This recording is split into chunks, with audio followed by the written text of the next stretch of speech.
আসসালামু আলাইকুম প্রিয় দর্শক, প্রথমে আপনারা ভিডিওটা দেখুন, তারপর আমি কিছু বলছি।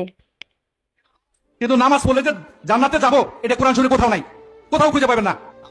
নামাজ পড়লে আল্লাহ জান্নাতে দেবে এরকম একটা আয়াতও আমার চোখে ধরা পড়েনি। নামাজ পড়লে আল্লাহ জান্নাত দেবে আমি পাইনি। এমনকি নামাজ পড়লে জান্নাত পাওয়া যাবে 100 ভাগ, এটা হাদিসেও আছে। মিফতাহুল জান্নাতি সালাত, এটা এই হাদিসের সনদ মতন আমি খুঁজে পাইনি, এই সনদ মতন ঠিক নেই। উনি বলেছেন যে কোরআনে আমি কোথাও পাইনি যে নামাজ পড়লে জান্নাত পাওয়া যাবে, কিন্তু আমি বলছি, কোরআন থেকেই বলছি, কোরআনে অনেক ঠাই আছে নামাজের বিষয় এসেছে। তার মধ্যে থেকে আমি 3টে সূরা বলছি আপনাদেরকে: সূরা বাকারা, সূরা মাআরিজ, সূরা মুমিন, আয়াত নাম্বার 9, 10, 11। ওয়াল্লাযীনা হুম আলা সালাওয়াতিহিম ইউহাফিজুন উলাইকা হুমুল ওয়ারিসুন আল্লাযীনা ইয়ারিসুনাল ফিরদাউস হুম ফিহা খালিদুন।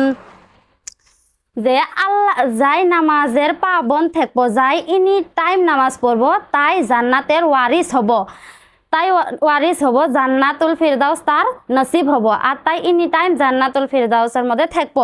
যে ধরনের ইসলামিক ভিডিও পেতে হলে DKM লাইফের পেজটি ফলো করে পাশে থাকুন। জাযাকাল্লাহু খাইর।